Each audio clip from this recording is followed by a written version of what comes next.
Om Shanti. Sunday को सवेरे मुरली चली, पूज्य बनने का आधार। वो तो उसमें थोड़ा डिटेल था, लेकिन मुख्य बात थी बीज रूप स्थिति, ज्वाला स्वरूप स्थिति। याद आया? हम उस पे चर्चा करेंगे।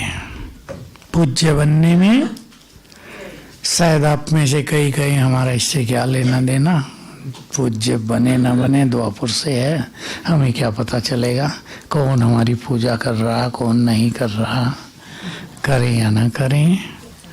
पर बाबा ने कहा था उन देवियों के मंदिरों में पुजारी नहीं होते जिन्होंने अपने साथियों को प्यार नहीं दिया।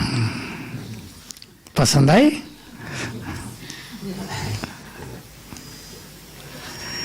जो देवियां या देवता कभी कभी योग लगाते हैं और कभी कभी क्लास में आते हैं, उनके मंदिरों में कभी कभी लोग जाके दीपक जला देते। कोई एक भगत होता है, बस देखे होंगे ना, हनुमान का मंदिर है, एक भगत है, वही जाता है मंगलवार को दीपक जला के हाथ जोड़ के चला आता है। और वो सारी बातें हैं, लेकिन जिन्होंने बाप को दिल में समाया है, भक्त भी उन्हें दिल में समाते हैं। तो ये गुह्य रहस्य है। और इससे बड़ा रहस्य ये है कि अब आने वाले प्रत्यक्षता के दिनों में जो भक्ति काल है द्वापुर से और कलयुग अंत तक, और जिसके भारत में 18 पुराण लिखे गए हैं, वो सब प्रैक्टिकल में चलेगा इस धरा पर। एक प्रश्न का और उत्तर दे देता हूं, बहुतों को समझ में नहीं आ रहा है, बैठने दो बैठने दो बैठने दो। बहुतों को समझ में नहीं आ रहा है और आज आपको क्लियर हो जाए। कईयों ने आज मेरे से प्रश्न किया शांतिवन में, वो भी टीचर्स अच्छी, श्री कृष्ण ने जन्म ले लिया है। मैंने किसने बताया? नहीं बताया तो नहीं, पर ब्रह्मा बाबा आ नहीं रहे तो जन्म ले लिया होगा ना। सुने ध्यान से आप, देवताओं को पतित आंखों से नहीं देखा जा सकता। सबसे बड़ा राज। कहा नहीं कहीं गुप्त लिया हो, किसी को देखने की जरूरत न पड़ रही हो। मैंने याद दिलाया, बाबा ने कहा है फर्स्ट प्रिंस की आत्मा जब परमधाम से नीचे उतरेगी, एकदम चारों लाइट हो जाएगी, और जो यहाँ जिंदे होंगे वो कहेंगे फर्स्ट प्रिंस ने जन्म ले लिया। जैसे फूलों की बरसात हो जाएगी, प्रकृति स्वागत करेगी। गुप्त कैसे होगा? श्री कृष्ण का जन्म और गुप्त असंभव। क्लियर है? 18 जनवरी की मुरली पे ध्यान दो। अभी 18 जनवरी जो सवेरे सुनाई गई थी क्लास में, साकार और अव्यक्त मुरली, उसके बाद धरती 3/4 पौना हिस्सा जलमग्न हो जाएगी। आ रहा याद? जिसके लिए प्रसिद्ध है सागर से सोने की, बोलो, द्वारका निकली। तब जब जलमयी हो जाएगी, कभी बाबा ने एक रहस्य और बताया, चारों ओर सागर, और जब बीच की भूमि होगी उसकी आकृति हो जाएगी पीपल के पत्ते की तरह, उस पे श्री कृष्ण का जन्म होगा। और तो ये प्रसिद्ध हो जाएगा कि सागर में पीपल के पत्ते पर तैरते हुए श्री कृष्ण आए। तब श्री कृष्ण का जन्म होगा और यहाँ जय जयकार हो जाएगी। तो श्री कृष्ण पतित दुनिया में नहीं आते। प्रकृति सतो प्रधान हो जाए, प्रकृति उसे रिसीव करेगी ना, सतो प्रधान। पतित प्रकृति उसे रिसीव नहीं कर सकती। ब्रह्मा बाबा नहीं आ रहे, शिव बाबा नहीं आ रहे, अब आएंगे भी नहीं। बुरा लगा होगा आपको, अब आएंगे भी नहीं, क्योंकि अब उन्हें तीसरा पार्ट करना है। जब वो ऊपर से करेंगे, कोई कहे ऐसे ब्रह्मा बाबा परम धाम चले गए, नहीं, सूक्ष्म वतन से ही यहाँ बहुत बड़ा कार्य होगा, साक्षात्कार का, जय जयकार का। क्योंकि न तो शिव बाबा अकेला काम करता, न ब्रह्मा, शिव बाबा भी उनके सूक्ष्म शरीर में ही बैठकर काम करेगा। इसलिए दोनों तब तक कंबाइंड हैं जब तक नव युग रचा नहीं जाता। और रहस्य सुनो, न परम धाम कभी खाली होता और न ये धरती।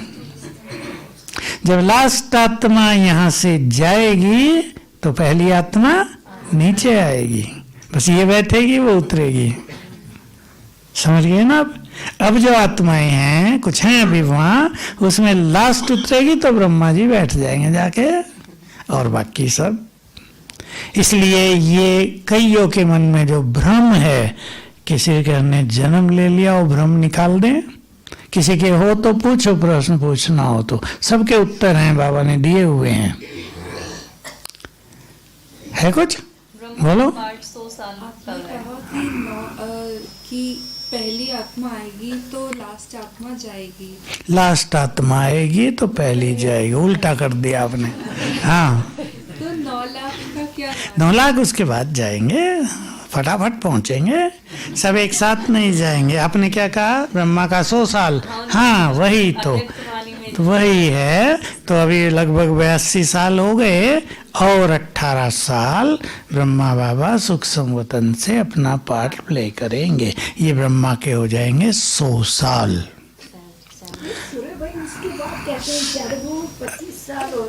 25 साल हो, उससे भी ज्यादा हो सकता है, वो अब आगे बढ़ा दिया जाएगा थोड़ा सा, वो तो हमारे हाथ में है ना। है हाँ हाँ हाँ, तो आगे बढ़ जाएगा। फिर नारायण गद्दी पर बैठेंगे, तब से सतयुग शुरू होगा, उसके बीच का ये रचना का कार्य चलेगा। ये साकार मूल्यों में भी बातें आती हैं, अगर आप उन्हें ध्यान से सुने। रोज नहीं आती, पर बाबा की मुरलियों में ये बातें आई हैं। कैसे डायनेस्टी बनेगी, कैसे वो गद्दी पर बैठेंगे, विनाश के बाद प्रकृति नॉर्मल होगी, फिर रचना का कार्य होगा, कंस्ट्रक्शन का। अभी तो स्वर्ग खड़ा नहीं हो जाएगा ना, और फिर तब तक ये सब चलता रहेगा। और जब वो गद्दी पर बैठेंगे तब पूरा स्वर्ग तैयार होगा, और यहाँ की कोई भी आत्मा नहीं रहेगी, उनके माँ बाप और वो। तो अब चलो, बीज रूप। कौन कौन इसका अभ्यास करना चाहते हैं आप में से? नहीं, सच्चे मन से उठाओ, एक दूसरे को देख के हाथ नहीं उठाना, क्योंकि ये कठिन काम है। कठिन है नहीं, पर मैं कह रहा हूँ कठिन है। इसलिए वो हाथ उठाओ जो मेहनत करेंगे। क्लास को हम प्रैक्टिकल करना चाहते हैं, थ्योरी नहीं, फिलोसॉफी नहीं। बाबा नहीं कराएगा, ये हमें करना होगा। इसके लिए पहली बात, और इसमें वही सफल होंगे जो बाबा ने कहा मुरली में, याद करो, जिन्हें ये धुन लगेगी,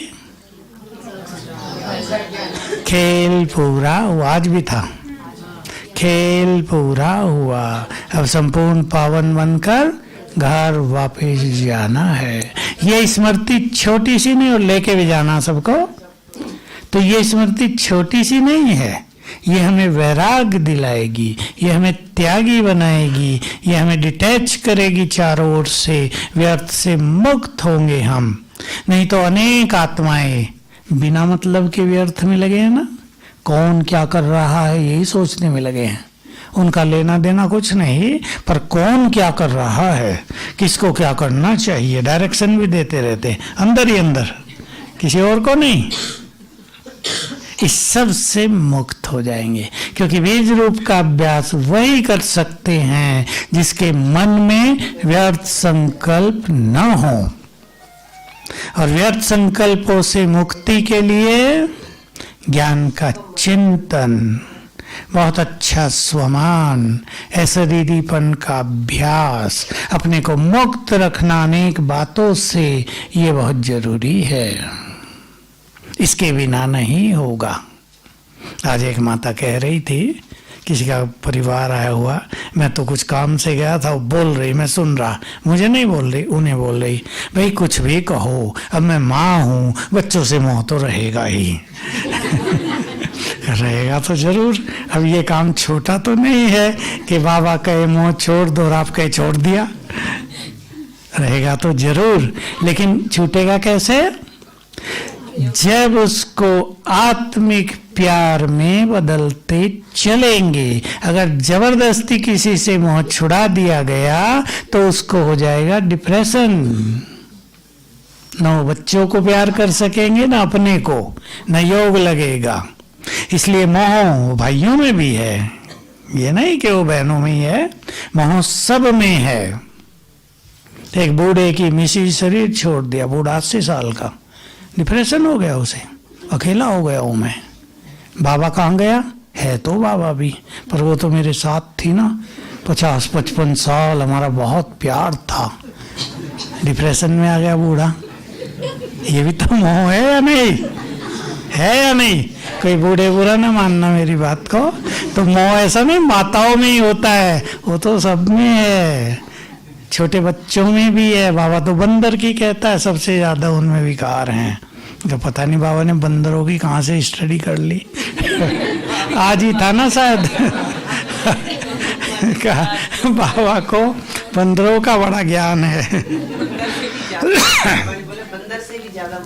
आज। हाँ वो होता है, लेकिन सब में ही हो गया है। तो हम संकल्पों को शांत करने के लिए ज्ञान की बातों का प्रयोग करें।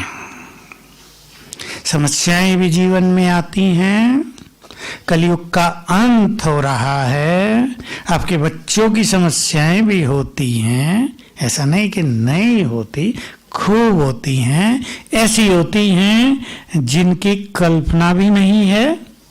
उसमें अपनी मन की स्थिति को निसंकल्प रखना, साक्षी रहना कठिन काम है, लेकिन असंभव नहीं है। एक माँ अपनी लड़की को लेकर आई, बहुत साहूकार घर, आज ही लड़की ने बीटेक MBA कर लिया है, अभी वो IT में है। IT वालों को 12 घंटे काम करना पड़ता है, साथ में बॉस की डांट डपट। तो कहा, वो थी मेरे पास, कहा कहने खुद बता रही थी, अब बड़ा मुश्किल हो गया है। माँ कहने लगी, हम इसे ये भी नहीं कह सकते छोड़ छाड़ के घर में रहो, पैसा हमारे पास बहुत है, पर उसकी क्वालिफिकेशन है, वो भी चाहती है हम उसको यूज करें। तो देखो ऐसी समस्याएं। अब उसको मानसिक इफेक्ट हो रहा है लड़की को, वो ज्ञान में अच्छा चलना चाहती है, लेकिन 12 घंटे ड्यूटी, उसमें भी बॉस की बॉसगिरी, वो भी तो वो खूब चलती है ना। तो बच्चे परेशान होते हैं। अब माताओं को ये भी समस्या आती है ना। लेकिन एक बात सबको ध्यान रखना है, बात तो थोड़ी किसी को पसंद आएगी, किसी को नहीं। दूसरों की चिंता करने की बजाय यदि अपनी श्रेष्ठ स्थिति को बनाने की चिंता करेंगे तो उनको मदद कर सकेंगे जो आपके बच्चे हैं। और जो बच्चों की चिंता में अपनी स्थिति को चिंतित कर लेंगे, परेशान, वो बच्चों को भी मदद नहीं कर सकेंगे। फिर तो दोनों ही बैठ के रोएंगे। माताओं की बात होती है ना, एक माता दुख लेकर आई माँ के पास, वो भी रोने लगी, वो भी रोने लगी, तुम भी रो हम भी रोते हैं, दोनों रो रहे हैं। इससे काम नहीं चलेगा। जिनको दूसरों के आंसू पहुंचने हैं उन्हें आंसू नहीं बहाने होंगे, नहीं तो पहुंच नहीं सकेंगे। तो हमें संकल्प रहने की प्रैक्टिस करनी है। अच्छा सब्जेक्ट है बड़ा, भाई थोड़ा आगे हो जाओ, थोड़ा और खिसको, बीच में भी जगह है, बीच में बैठ सकते हैं, जो तीसरी 2 लाइनों के बीच में है ना। तो ये प्रैक्टिस है ज्ञान की, ये प्रैक्टिस है साक्षी भाव की, ये गहरा ज्ञान इसमें हमें यूज करना है। और क्या यूज करना है? इस समय सभी आत्माओं को अपना अपना हिसाब किताब चुकतू करना है। ध्यान दें सभी भाई बहनें, आपकी बहुत प्रिय संतान है कोई, उसने बहुत अच्छा किया है, आपको बहुत सुख दिया है, वो बहुत चरित्रवान है, बिल्कुल फर्स्ट क्लास आत्मा। लेकिन कर्मों का हिसाब किताब तो उसका भी है या नहीं, वो भी साथ लाई है। अब जब तक अच्छे कर्म उसे साथ दे रहे थे वो सुखी थी, अब वो अच्छे कर्म खत्म हो गए, पाप कर्म कोई जागृत हो गया है, उसके सामने परीक्षाएं आ गई। अब आपको क्या करना है बोलो।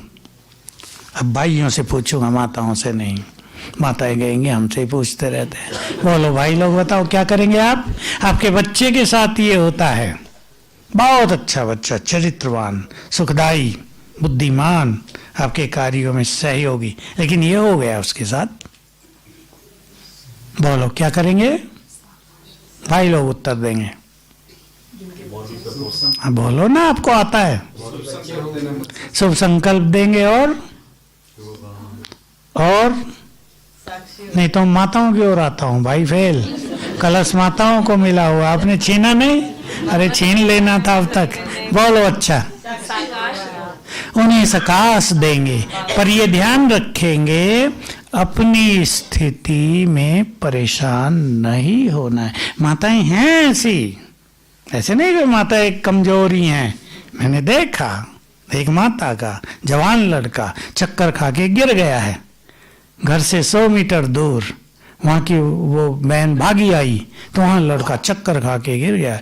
कुछ नहीं, गिर गया ना, रिक्शा मंगाई, उसमें उसको बैठवाया, हॉस्पिटल ले गई, प्यार से इलाज करवाया, घर लाई, पता चला ब्रेन में ट्यूमर है। ठीक है, ठीक हो जाएगा, ट्यूमर है तो क्या हुआ, ठीक हो गया। अब वो भी बेहोश होकर गिर जाती वहां, हाय मेरा बच्चा, एक ही तो था, तो दोनों को हॉस्पिटल ले जाना किसी और को पड़ता ना। होती है ऐसी माताओं का हाल। इसलिए अपनी स्थिति को ज्ञान के बल से पावरफुल बनाओ, तब निसंकल्प रहेंगे। अब योग बीज रूप की पहली जो अभ्यास है वो है आत्मा बनकर परम धाम में बाबा के साथ बैठना, उसकी किरणों के नीचे बैठना, उसके वाइब्रेशंस ग्रहण करना। ये सबसे पावरफुल स्थिति है। बाबा ने इसको एक ही शब्द दिया व्यक्त में, परमधाम की स्थिति। अब ये जो करे श्रेष्ठ योगी बने। बहुतों को क्या होता है कि परम धाम में बुद्धि ले जाते ही सिर भारी होने लगता है। वो ये न करें, वो अभ्यास करें, मैं आत्मा यहाँ हूँ भ्रकुटी की कुटिया में और बाबा वहाँ, उसकी शक्तियों की किरणें आ रही हैं। दोनों एक ही बात है, अपने को जोड़ना है। और बीज रूप की डेफिनेशन है स्वयं को एक संकल्प में स्थित करना, बिंदु रूप है। ये इसके कई नाम हैं, बिंदु रूप, बीज रूप, ज्वाला स्वरूप, ज्वालामुखी, पावरफुल योग, ये एक के नाम है। जब मन में कम से कम संकल्प हो और बुद्धि बाबा से लगी हो। देखो दो चीजें ना हमारे पास, मन और बुद्धि। बुद्धि है हमारा तीसरा नेत्र, वो नेत्र लग गया शिव बाबा पर और उसकी किरणें आ रही हैं, और मन में संकल्प हो गया बाबा की किरणें आ रही हैं। संकल्प कर ले पहले, मैं आत्मा शांत, बाबा शांति का सागर, अब उसकी शांति की किरणें आ रही हैं। हम परम धाम में हैं या यहाँ हैं, बस अब एक ही संकल्प, शांति की किरणें आ रही हैं। कुछ समय के बाद दूसरा संकल्प ले लें, मैं आत्मा परम पवित्र, बाबा पवित्रता के सागर, अब उसकी पवित्र किरणें आ रही हैं। फिर बस एक ही संकल्प, पवित्र किरणें आ रही हैं। वही स्थिति चाहे हम परम धाम में हैं, चाहे भ्रकुटी की कुटिया में हैं, हम आत्मा हो गए ना। ये मैंने आपको कहा, ध्यान देना। कईयों को परम धाम में आत्मा को स्थित करने में सिर दर्द होता है, सिर भारी होता है। ये उनके ब्रेन की कुछ बात है, इसको कुछ ज्यादा सोचना नहीं। धीरे धीरे अभ्यास करते करते ब्रेन भी पावरफुल हो जाता है, फिर वैसा अभ्यास करना सहज होता है, लेकिन खींचातान नहीं करनी है। तीसरी प्रैक्टिस, मैं ग्लोब के ऊपर, अब ग्लोब बनाएंगे। ग्लोब माना, बोलो, ग्लोब माना धरती का गोला, विश्व का गोला, मैं उसके ऊपर, श्री कृष्ण की तरह संकल्प कर दो, मैं मास्टर सर्वशक्तिवान या बहुत शक्तिशाली आत्मा, फिर बाबा सर्वशक्तिवान, दोनों एक संकल्प समान। अब चाहे मैं आत्मा वहां हूं या बाबा को बुला लें, सिर के ऊपर छत्र छाया है। सिंपल और मोस्ट पावरफुल। मैं आत्मा ग्लोब के ऊपर और मेरे ऊपर सर्वशक्तिवान छत्र छाया। बैठ जाओ बस, ज्यादा संकल्प नहीं। अभ्यास थोड़ा थोड़ा करेंगे, जिनको नहीं होता 10-10 सेकंड चारों करेंगे, चौथा बता रहा हूं, चारों करेंगे, 1 मिनट में चारों कर लो, फिर आधा मिनट हो जाएगा, फिर बढ़ेगा समय। खींचातान बिल्कुल नहीं, सहज भाव से। योग उनका अच्छा लगता है जिनके मन में बहुत अच्छे संकल्प हों, चाहे वो नशे के संकल्प हों, स्वमान के हों, बाबा से मुझे क्या मिला है उसकी स्मृति हो, चाहे हम बाबा को शुक्रिया कर रहे हों, बाबा से बातें कर रहे हों। इन सब से बहुत फायदा ये है कि हमारा मन शांत हो जाता है। जो इसके बिना योग लगाते हैं उनका मन जल्दी भटक जाता है। चौथी स्थिति है, ये सब बाबा के द्वारा बताई गई है, मैं मास्टर ज्ञान सूर्य, और ज्ञान सूर्य से बाबा आंखों के सामने है, सामने से उसकी किरणें पड़ रही हैं, बस अब किरणें पड़ रही हैं। ये बहुत पावरफुल स्थिति है, जिसके लिए बाबा ने ये कहा, सुनो ध्यान से, तुम्हारा मुख्य कर्तव्य है ज्ञान सूर्य की किरणें लेकर चारों ओर फैलाना, बाकी कार्य तो निमित्त मात्र हैं। कितनी बड़ी बात कही है। लेकिन बहुत बाबा के बच्चे बाकी कार्यों में फंस गए हैं, जो असली काम है। अब आप सोच लो क्या कर लिया, छोड़ दिया या थोड़ा रह गया। मेरा कार्य, मेरी सेवा, मेरा गृहस्थ, मेरा परिवार, मेरे बच्चे। आप कहेंगे ये तो हैं, क्या करें इनका? थोड़ी प्रैक्टिकल बात करें। मेरे बच्चे तो हैं, मेरा परिवार, मेरी जिम्मेदारी, मेरा कारोबार, ये सब है। क्या बताया बाबा ने इसके लिए? अपने घर को बाबा का यज्ञ मान लो, और हम उस यज्ञ में हैं सेवाधारी, और ये हैं बाबा के बच्चे यज्ञ में रहने वाले। और जो कारोबार है वो भी यज्ञ का कारोबार है। देखो चमत्कार क्या होता है, वो अनुभव होगा फिर कैसे बाबा वो सब कार्य करता है, आपको प्रोटेक्ट करता है, आपकी सुरक्षा करता है, आपके भंडारे भरपूर रखता है। बाबा के स्पष्ट शब्द हैं, जो ऐसा समझकर चलते हैं वो मानो ब्रह्मा भोजन ही खाते हैं, और उनके भंडारे और भंडारी भरपूर रहते हैं। भगवान ने कहा, किसी मनुष्य ने नहीं। अब करना हमें है कि ये मेरा नहीं, बाबा का यज्ञ है, तब आप अपने घरों को मंदिर भी बना सकेंगी। नहीं तो मेरा सारा दिन उसमें उलझ के रह जाते हैं। उसे निकलना अपने हाथ है। ये हमारी अभ्यास, ये हमारी स्थितियां हमें मुक्त करती हैं। कर दो, सब तेरा है, तो हमारा कुछ विनाश ही नहीं होगा। सूक्ष्म रहस्य, विनाश तो संपूर्ण होगा, होगा या नहीं? बाबा के शब्द हैं, जो इन आंखों से दिखाई देता है वो नहीं रहेगा। अब सोच लो क्या क्या दिखता है। सब कुछ तो दिखता है, जो नहीं दिखता वही तो आत्मा है। शरीर भी दिखता है, संसार दिखता है, ये नहीं रहेगा। क्या हम अपने को इसके लिए तैयार करेंगे या चाहेंगे बाबा मेरे परिवार का विनाश न हो, बाकी सबका भले हो जाए? बोलो क्या विचार है? अपने को तैयार करना ही पड़ेगा, लेकिन जो ज्ञान युक्त हो के अभी से अपने को तैयार कर लेंगे वो इसमें साक्षी रहेंगे। बाबा के शब्द लोग चिल्लाएंगे, ये मरा, हाय ये हुआ वो हुआ, और तुम संकल्प करेंगे मुक्ति धाम गया, बहुत जन्म की इनकी इच्छा थी पूर्ण हुई, दुखों से मुक्त हुए, अपने घर पहुंच गए। लेकिन ये कौन कहेंगे?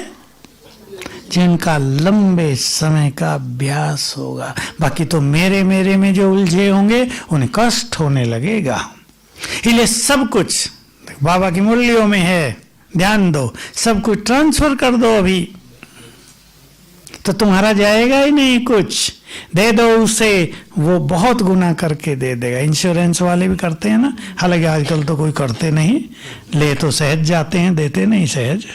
फिर तो अनेक प्रक्रियाएं हैं। क्यों सुशील, तुम कराते हो ना? अब इलेक्ट्रॉनिक सीजी हो गया। हाँ, लाइनें ही डेड हो जाती हैं कहते। तो इंश्योरेंस वाले लेते तो आराम से हैं, मुश्किल ही देते हैं किसी किसी को। ये सब तो कमाने खाने के धंधे हैं ना कलयुग में। बाबा पर ट्रांसफर कर देंगे, करोड़ों गुना ज्यादा दे देगा। गिनती ही नहीं, करोड़ों कहना तो छोटा है, ऐसी कोई इंश्योरेंस कंपनी है ही नहीं। इसलिए मन से कर दो, बच्चों को भी ट्रांसफर कर दो उधर। सतयुग में मिलेंगे या नहीं मिलेंगे? मिलेंगे सब। घर छोटा सा नहीं, मानाप तोल थोड़ा ही होगी कि 100 मीटर है। 100 मीटर तो बहुत हो जाता है, उससे कम कम ही रहता है। 500 मीटर है। हर एक का घर कम से कम 1 वर्ग किलोमीटर में तो होगा ही, बड़े घर, क्योंकि उसी में तालाब, उसी में खाने पीने की चीजें, गाय, उसी में पुष्पक विमान रखने की जगह। तो बड़ा जगह तो चाहिए ना। पुष्पक विमान होंगे या नहीं माताओं के पास? सबके पास होंगे। अभी विज्ञान उसकी रिसर्च कर रहा है, बस ऑटोमेटिक चलेगा, बटन दबाया, इशारा किया, नीचे। अभी चला ना शांतिवन में वो ले रहा था, वीडियो कर रहा था, चल रहा था ना उससे। ऐसे ही पुष्पक विमान चलेंगे, नीचे से भी कंट्रोल होगा, ऊपर से भी होगा, एक्सीडेंट प्रूफ। तो सभी को बीज रूप का अच्छा अभ्यास करना है। क्यों? बाबा ने उत्तर दिए उसमें। इसी से वायुमंडल पावरफुल बनेगा, इसी से तुम दूसरों के विघ्नों को भी नष्ट कर सकोगे। और मुख्य बात तो है, इससे हमारे विक्रम विनाश होंगे, विकार विनाश होंगे। विक्रम ही नहीं, विकार भी। सारे विकार बड़े छोटे नष्ट होंगे इस बीज रूप स्थिति से। और एक सुंदर महावाक्य मुझे याद आ गया, 74 की मुरली से है। जो बिंदु रूप में बहुत अच्छी तरह रहेंगे, वो जानते जाएंगे मैं कौन हूं। आत्मा इतना ही नहीं, ये तो जान लिया मैं कौन हूं। और ये जानने से स्थिति अचल अडोल बनती जाएगी। हम अपने को ही तो नहीं जानते। छोटी सी बात आई, फीलिंग में आके मूड ऑफ, हम भूल गए हम कितने महान हैं। छोटी सी परिस्थिति आई, घबरा गए, हम भूल गए हम बहुत शक्तिशाली हैं, ईश्वरीय शक्तियां हमें मिली हुई हैं। तो उसका हम स्वरूप बन जाएंगे। तो इस पे सभी को बहुत ध्यान देना है, बीज रूप का अभ्यास करना है।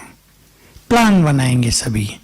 मैंने कहा आपको लंबा समय नहीं, ट्रैफिक कंट्रोल का गीत बजा, बहुतों ने लिए हुए अपने अपने पास मोबाइल में भरे हुए।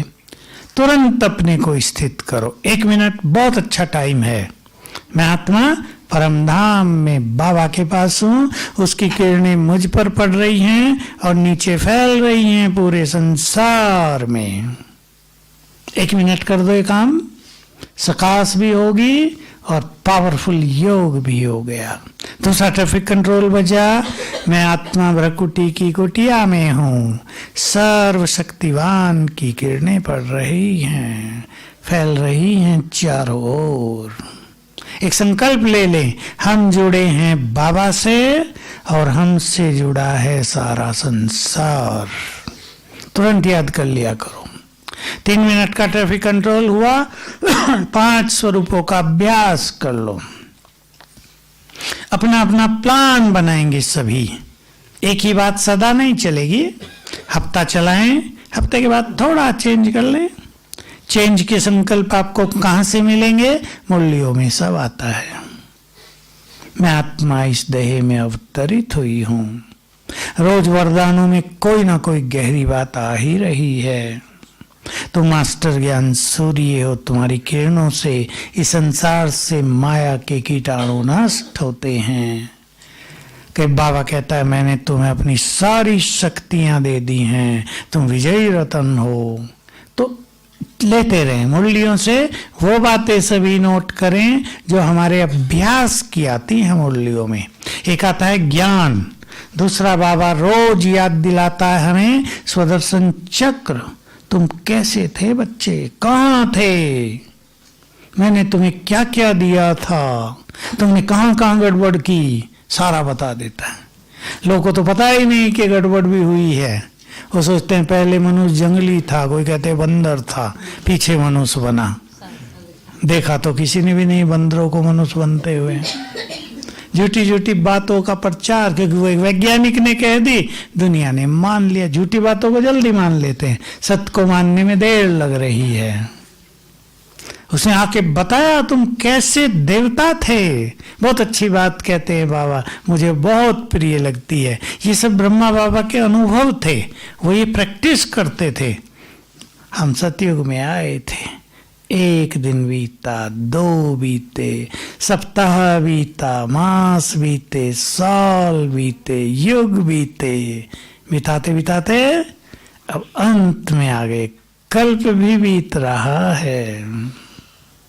मजा आ जाएगा आपको, सोचते ही लगेगा हम तो यात्रा पर हैं। कभी इस यात्रा में कोई हमारे साथी, कभी कोई साथी, और अब सब साथी फिर मिल गए हैं। हो सकता है आप कमरे में एक में ही सोती हो सब साथी पिछले जन्मों के, अब लड़ते भी हों। ये सब हो रहा है ना, सब साथी पुनः मिले, मेला हुआ है ये जन्म जन्म के साथियों का पुनः मिलन। कोई देने आया है, कोई लेने आया है। जो देने आया है वो आपको सुख दे रहा है, जो लेने आया वो आपसे बहुत कुछ ले रहा है, पैसा भी ले रहा है। बीमार होके हॉस्पिटल में पहुंच गया तो माँ हो उसकी, करो खर्च। अब पहले ले लिया था, दिया नहीं था, अब तो देना ही पड़ेगा। आप परेशान हो रहे हैं, ये क्या हो रहा है, डॉक्टर बड़े महंगे हैं, गवर्नमेंट वाले सुनते नहीं, देखा हमारे बच्चे केयर नहीं करते, क्योंकि वो लेने आया। जब तक पूरा नहीं देंगे ठीक नहीं होगा। और हो सकता है पूरा देने के बाद हाथ जोड़े, हिसाब पूरा हुआ अब मैं चला, आपको रोता भी छोड़ जाए कि रोते भी रहो, हिसाब पूरा हुआ, तुमने मुझे रुलाया था, पैसे नहीं दिए थे मेरे, हिसाब किताब पूरे हो रहे हैं। ये करने ही पड़ेंगे, हंस के करो या रो के करो। जिनको ये ड्रामा का ज्ञान याद रहेगा, इसको स्वदर्शन चक्र कहते हैं, वो सुखी रहेंगे और इस खेल को साक्षी होकर देखेंगे। इस बीज रूप के लिए कुछ गहरी बातें भी हैं। सरल स्वभाव, बहुत सुंदर प्योरिटी, और बहुत इंपॉर्टेंट बात है अभ्यास। किसके पास कुछ भी ना हो लेकिन वो अभ्यास में लग जाए, बार बार अभ्यास करें, कर्मों में ही करें, थोड़ा बैठ के बाकी कर्मों में, तो ये इजी हो जाएगा। इसलिए ये बहुत ध्यान देने की बात है कि इसमें जबरदस्ती नहीं करना है कि नींद आ रही और चाय पी के फिर शुरू कर दिया योग। कई लोग ये गलती करते हैं, सवेरे 2 बजे उठ के अब नींद आ रही, चाय वाय पी, फिर योग शुरू किया, फिर नींद आ रही, फिर चाय पी। इससे क्या नुकसान होगा? ब्रेन वीक होने लगेगा और इतना वीक हो जाएगा कि फिर आपको कहा जाएगा अब योग करोगे तो पागल हो जाओगे, योग भी बदनाम और आप भी बदनाम। ये गलती है। इसकी प्रॉपर विधियों को जानना है, खींचा तान करके योग नहीं, सहज भाव से मैं आत्मा चली बाबा के पास। कभी बाबा आ गए हमारे पास, इसको मनोरंजन बना दो, नहीं तो कईयों के ब्रेन पर इफेक्ट आता है। परिवार वाले, समाज वाले कहते हैं कैसा ब्रह्मा कुमारियों ने योग सिखाया, इसका तो हाल ही बिगड़ गया, हम नहीं जाएंगे वहां। अनेक रुक जाते हैं। इसलिए योग को मनोरंजन बनाओ, योग को जीवन का आनंद बनाओ, योग की चमक चेहरों पर आ जाएगी, खुशी की, तनाव खत्म हो जाएगा, हम आत्माएं बहुत शक्तिशाली बन जाएंगी। जिसको ये सब ना हो, ऐसे बहुत लोग हैं जिनको ये सब बिंदु रूप नहीं होगा, कहेगा छोड़ो इसे, क्यों झंझट में गए, नई टेंशन हो गई हमें तो। बाबा मेरे साथ है, इस नशे में रहेंगे। मैं आत्मा भ्रकुटी की कुटिया में बैठी हूँ, थोड़ी देर ये फील करेंगे मैं आत्मा हूँ, ये मेरा शरीर है, दोनों हम अलग हैं। ये चलते फिरते प्रैक्टिस करेंगे, स्वमान की प्रैक्टिस करेंगे। मैं एक महान आत्मा हूँ। स्वमान छोटी चीज नहीं है, बहुत पावरफुल चीज है ये। स्वमान का अर्थ ही है आत्मा की बहुत ऊंची आत्माभिमानी स्थिति। क्योंकि मैं आत्मा हूं, ये पहला लेसन, और मैं कौन सी आत्मा हूं, ये स्वमान अंतिम लेसन। तो स्वमान हमें ये अनुभव कराता रहेगा मैं कौन सी आत्मा हूं। धीरे धीरे उसका नशा चढ़ता जाएगा, हमारी स्थिति बनती जाएगी। इसलिए बीज रूप से पहले या बीज रूप में सफल होने के लिए या उसका सहज अभ्यास करने के लिए पिलर बना ले 4 उसके। सोचो योगी टेबल पर बैठा है, पावरफुल योग करना है उसको। अब 4 पिलर। पहला अशरीरीपन, दूसरा आत्मिक दृष्टि, तीसरा स्वमान का अभ्यास, और चौथा व्यर्थ से मुक्त, बहुत प्योर। और व्यर्थ से मुक्त रखना ये अपने हाथ में, या कोई और हमें व्यर्थ से मुक्त करेगा, ये अपने हाथ में है। हम चाहें तो व्यर्थ सुने नहीं, हम चाहे तो व्यर्थ का चिंतन न करें, जिसे परचिंतन कहते हैं।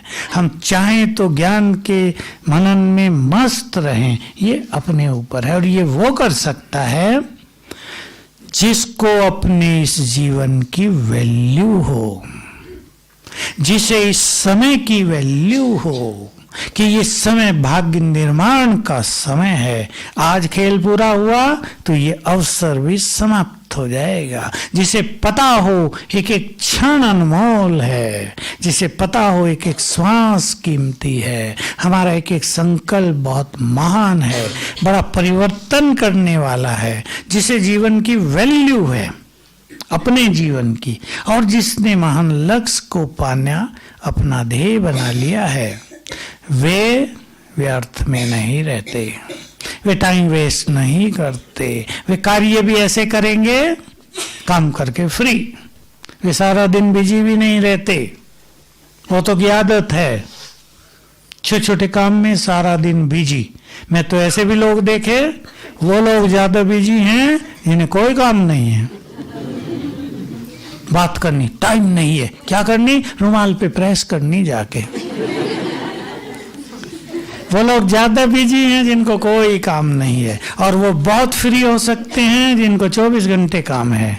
मन को फ्री रखना अपने हाथ में, ये कला है, ये बहुत बड़ा ज्ञान है, ये सद्विवेक है, इसका प्रयोग करो। इसलिए मुरली से वो बातें सब नोट किया करें, डायरी भरने की जरूरत नहीं। वो बातें जिनकी हमें प्रैक्टिस करनी है, वो बातें जो हमें नशा चढ़ा देती हैं, वो बातें जो हमें निश्चिंत कर देती हैं, वो बातें जो हमें पावर देती हैं। अब बाबा ने कह दिया बच्चे, अब बहुत परेशान थे, सामने कोई स्लोगन पढ़ लिया, बच्चे चिंता ना करो मैं बैठा हूं ना, जग गए आप, एक सेकंड में चिंताएं लो। आपने पढ़ लिया मुरली से, बच्चे मन के सारे बोझ मुझे दे दो, हल्के हो जाओ, मस्त हो गए। और वो बातें याद नहीं रहेंगी तो बोझ लिए खुद ही घूमेंगे ना, क्या करूं ये काम है, बच्चा बीमार है, पैसा नहीं है, क्या करूं। और अगर आप बाबा पर सौंपेंगे तो बाबा कर देगा, आपको कुछ करना ही नहीं पड़ेगा। तो सभी अपने अंदर ज्ञान का बल बढ़ाएं, स्वमान का बल बढ़ाएं, आत्मिक स्थिति का अभ्यास करें और आत्मिक दृष्टि बनाएं, तो बीज रूप पावरफुल होगा। अब बैठेंगे ऐसे ही, मैं आत्मा परम धाम में सर्वशक्तिवान की किरणों के नीचे, और ये किरणें विश्व में फैल रही हैं।